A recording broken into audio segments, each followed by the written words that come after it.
Esse rapazinho é o Henrique. Ele tem 5 anos e desde muito cedo foi diagnosticado com transtorno do espectro autista. Quando ele tinha 1 ano e 10, ele tinha muitas características que levavam ao não autismo, né? Que ele dormia muito bem, não tinha seletividade alimentar, mas tinha algumas características que levavam ao sim, que era ele não entendia o apontar, né? A questão assim do para que servia apontar, não respondia quando chamava o nome dele, né? Então ele não entendia e ele não falava nada. Então foram essas características que levou a gente a procurar ajuda médica. Muito se fala sobre essa condição, mas ainda entendemos tão pouco. Muitas vezes ficamos presos a estereótipos e conceitos distorcidos sobre esse transtorno.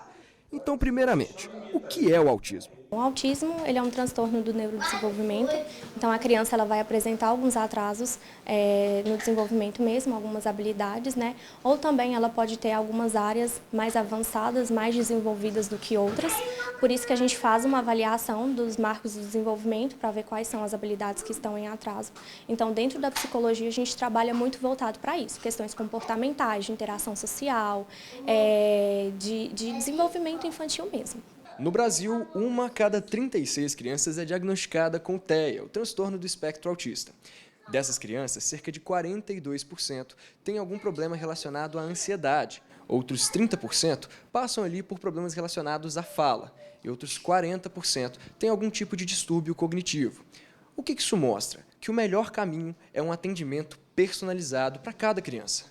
A criança que recebe o diagnóstico de autismo tem a questão do atraso no desenvolvimento, tanto motor quanto da linguagem. Então é importante a gente fazer uma avaliação mais detalhada e iniciar com as terapias, onde que a gente vai trabalhar a estimulação de fala e linguagem, tanto receptiva quanto expressiva também. Nós vamos trabalhar em cima de uma avaliação, então nós fazemos essa avaliação, como eu disse anteriormente, das habilidades que a criança está em déficit e a gente vai trabalhar em cima dessas habilidades. A gente cria um plano educacional individualizado e aí a gente aplica, né, gradativamente o treino dessas habilidades. Então nós vamos focar a sessão em realmente treinar com a criança, usando também a parte lúdica, né, não só o treino de habilidades, usando ali brinquedos, recursos terapêuticos, para a criança conseguir desenvolver todas essas habilidades que estão em atraso e em déficit. O tratamento da terapia ocupacional em si, trazer essas questões da ocupação, a gente pode trazer bastante abordagens para conseguir trabalhar. Então aqui na clínica a gente trabalha com a integração sensorial, onde muitas crianças, né, com TEA apresentam alguma disfunção de integração sensorial, apresentam algum incômodo no dia a dia, com textura mesmo, com algumas coisas desse nível de incômodo no dia a dia. Então a gente vem para integrar esses sistemas para ele conseguir ficar bem no ambiente que ele apresenta algum incômodo. Para garantir que esses tratamentos tenham o melhor resultado possível, é muito importante que os pais estejam bem atentos para que essa intervenção seja realizada precocemente. Os pais das crianças com espectro autista, eles têm dificuldade de aceitar o diagnóstico. E essa não aceitação faz com que eles posterguem o tratamento. E quando não é identificado com antecedência, esse tratamento não começa o mais precoce possível, isso pode comprometer o desenvolvimento da criança. É muito importante que a família se atente, né, o bebezinho, quando está no colo, se não acompanha os estímulos que a mãe ali está fazendo com ele, de olhar os olhos ou de não sorrir. Então é muito importante que a família se atente a esses sinais para poder procurar ajuda profissional quanto antes. Quanto antes iniciar ali o tratamento, mais chances, né, de ter ali uma vida normal a criança apresenta. E claro que a forma como os papais e mamães lidam com essa condição afeta diretamente a forma como essa criança vai responder a esses estímulos. Que a partir do momento que você entende que você tem uma criança que necessita de mais tempo e mais atenção para o desenvolvimento, você tem que começar a inclinar a sua vontade para aprender mais coisas, para ter mais atenção. E aí o que a gente percebeu com a chegada do Henrique? Que ele trouxe coisas que a gente não tinha. Então, hoje nós somos pais muito mais carinhosos, muito mais atenciosos, muito mais amorosos, que foi muito em função da atenção e do tempo que a gente teve que dedicar para o desenvolvimento dele. A gente entende que eu ou a Larissa, nós temos autismo e que não foi identificado. A gente percebe nitidamente alguns comportamentos da minha esposa, alguns comportamentos meus, que são característicos do espectro.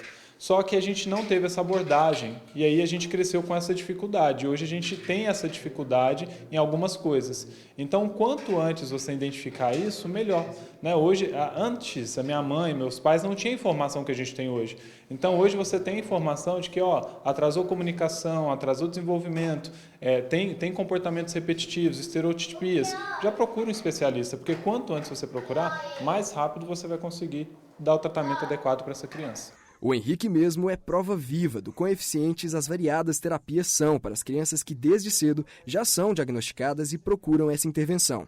Hoje, para quem não sabe, é quase impossível olhar para esse pequeno e assumir que ele faz parte do grupo de pessoas com algum grau do espectro autista. O Henrique, ele chegou, né, com a questão da dificuldade na trocas na fala pra gente. Então a gente fez uma avaliação e observou que realmente ele apresentava algumas trocas de fonemas e também algumas omissões de fonemas de sons. Tá? Então, a distorção. E aí a gente foi trabalhando alguns exercícios articulatórios, exercícios para trabalhar a questão da mobilidade de língua, fortalecimento e para a gente instalar e automatizar alguns fonemas. O Henrique ele veio mais ou menos uns 6 meses atrás para mim, onde a gente iniciou as terapias, né, com o trabalho da rigidez que ele apresentava. Então, ele tinha muita dificuldade de aceitar o não, de perder em jogos, de seguir mesmo a rotina das terapias. Então, nós iniciamos esse trabalho para poder diminuir essa rigidez dele, para ele conseguir aceitar o que seria feito de acordo com o planejamento das sessões. O Henrique atualmente comigo ainda está em avaliação, então a gente está trabalhando a avaliação tanto de se ele tiver alguma disfunção de integração sensorial, como também nas habilidades do desenvolvimento. Então deu para perceber pouca coisa até hoje com ele. Mas conversando com a mãe, vendo que ela traz de ocupação de casa, a gente começou a introduzir alguns treinos.